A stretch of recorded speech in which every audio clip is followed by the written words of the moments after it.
Bonjour, bonjour. Donc, pour le dernier jour de la semaine, je viens vous présenter le petit message des cartes avec les petits messages des anges. Et je vous avoue que moi, il me tarde parce que après je suis en vacances. Donc, pour aujourd'hui, nous avons deux cartes. Elles commencent tous les deux par un I. Et au niveau de la coupe, nous avons inconnu. N'aie pas peur de l'inconnu, c'est un temps d'exploration intérieure et de transformation. Les territoires étrangers ouvrent de nouveaux horizons. Alors à travers cette carte, ça nous montre bien que beaucoup de gens, ont tendance à reproduire ou les mêmes schémas ou se rapprocher de personnes qui en trame ont vraiment le même fond, la même façon de fonctionner ou, ça montre une certaine redondance et ça montre surtout, une peur d'aller dans des choses différentes qui perturbent parce qu'on ne les connaît pas. Et qui peuvent être très très enrichissantes. Donc on nous dit là: «N'aie pas peur de l'inconnu» et cette carte prend toute son sens dans le contexte. C'est qu'à côté, on a inspiration. Une nouvelle idée émerge comme un doux murmure à l'intérieur de ton cœur. Écoute et agis, suis l'inspiration venue de là-haut. Donc ça veut dire que, petit à petit, en étant dans cette période confinée où c'est qu'on prend énormément de recul, où c'est qu'on analyse, il y a on va enlever les bâillons à son intuition, à son cœur, à ses envies, puisqu'on se retrouve seul avec nous, hein, et que petit à petit, peut-être il y a de nouvelles idées qui vont émerger. Mais sûrement, c'est des nouvelles idées qui vont être, comme, je viens de le dire, nouvelles. Donc, peut-être un peu déroutantes, peut-être un peu exaltantes, mais peut-être un peu perturbantes. Donc ça va amener sur un inconnu. Donc on nous dit là vraiment de lâcher prise. De s'écouter, donc on revient toujours à ce système de s'écouter, de se libérer et d'analyser son parcours et toutes les choses qu'on a pu reproduire, de façon à partir dans de nouvelles bases, de nouvelles envies et une nouvelle dynamique. Et bien entendu, la carte du jour, hein, on va pas s'étonner puisqu'elle revient régulièrement, c'est lâcher prise. Cela ne sert à rien de chercher à escalader une montagne, pieds nus, repars à zéro. Lâche tes exigences, il y a un chemin plus facile quand le moment sera venu, ce nouveau chemin va apparaître. Donc c'est vrai que bon, cette période de confinement, bon, nous isole. N'importe comment, on n'y peut rien, hein, on est obligé de la subir puisque bon, c'est des ordres, c'est des gouvernementaux, hein. On s'aperçoit qu'on est petit face à un virus qui a semé quand même la panique.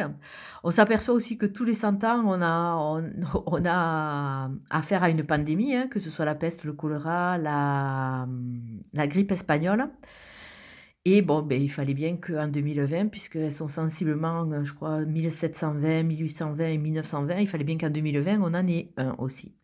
Donc on ne peut rien contre cette situation. C'est sûr que bon, il y a des personnes que ça va être beaucoup plus, ça va pas être évident, hein, parce que, ça met certaines personnes dans des situations qui sont pas évidentes. Mais n'importe comment, de toute façon, on n'y peut rien. On est obligé de faire avec. Donc, bah, écoutez, plutôt que de se mettre martel en tête, beh, essayons «d'optimiser» entre guillemets cette période de façon à y laisser le moins de plumes, hein, et essayons de nous écouter de façon à pouvoir partir vers, vers de nouvelles choses. Parce que n'importe comment, il va y avoir un avant et un après et les données vont être carrément différentes, pour beaucoup de personnes.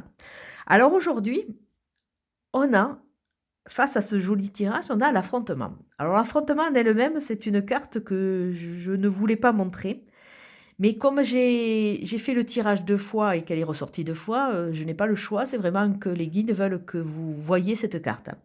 Alors l'affrontement, en elle-même, c'est une carte qui est intéressante parce qu'elle nous parle de libération, libération de colère, libération de l'agressivité, de tout ce qui peut être tendu.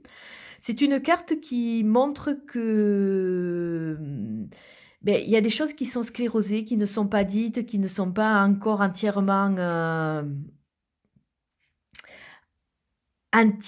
évacuées. Donc là, c'est un peu le côté noir de certaines colères, de certaines pressions qu'on a évacuées et qu'il va falloir, qu'on n'a pas évacuées plutôt, qu'on a sclérosé, qu'il va falloir évacuer. Alors un affrontement sûrement soi avec soi, hein, parce que bon, c'est vrai que quand on fait des erreurs, c'est pas toujours évident de les reconnaître. Mais, c'est une carte qui nous permet aussi d'envisager le conflit comme un problème à résoudre. C'est-à-dire que il faut pas chercher de coupable, hein, le conflit est là et il faut essayer de le définir, il faut essayer de s'en détacher, de façon à petit laisser mûrir une solution, beh, la plus honnête et la plus, ouais, laisser arriver une solution. Ça veut dire qu'il y a beaucoup de choses qui sont en instance. Alors peut-être un conflit, peut-être une colère par rapport à la situation, mais bon, c'est sûr que, quand on écoute les informations, oui, il y a de la colère qui est en train d'émerger, mais ça sert à rien du moins je pense pas que ce soit très constructif comment dire? De rentrer en colère avec soi ou envers, des personnes, qui nous sont proches parce qu'on est tous à subir cette situation. Donc autant se poser, autant l'écrire cette colère, autant la définir et petit à petit, beh, il y a toujours, un moment, il y aura un déclic et il y a sûrement une solution qui va apparaître. Moi, je sais que personnellement, dans ma vie, c'est souvent comme ça. Je vois des obstacles. Bon, c'est sûr que, beh, comme tout un chacun, qu'est-ce que je fais? Je m'énerve, je râle, tout ce que vous voulez. Mais après, quand je prends du recul par rapport à cette problématique et quand je demande souvent de l'aide à mes guides, la situation s'impose parce que c'est comme si c'était, si j'avais une «leçon» entre guillemets à comprendre et je m'aperçois que finalement, eh beh, souvent je me mets en colère, je suis un peu comme Don Quichotte. Je me mets en colère toute seule contre des moulins à vent et finalement, beh, à part me faire mal à moi, je fais pas mal à grand monde. Souvent que c'est souvent, axé contre, contre des administrations qui sont pas de tout à fait dans l'humanité ou contre, des grosses machines à broyer comme des grosses sociétés, des choses comme ça. Mais bon, je m'aperçois que finalement je perds mon temps à part me faire mal et m'arrêter d'avancer, c'est pas mieux et c'est vrai qu'en prenant du recul, beh, souvent j'ai souvent des petites biscoettes qui me permettent de trouver des petites solutions et qui me permettent de prendre du recul par rapport à cela. Donc voilà, les guides voulaient que je vous montre cette carte, je voulais un peu expliquer et quelque part, elle nous parle aussi de cette colère, de cette peur, de cet affrontement par rapport à cet inconnu, par rapport aux choses qu'on peut lâcher. Alors je vais vous souhaiter une très belle journée, je vous dis à très bientôt. Merci, au revoir.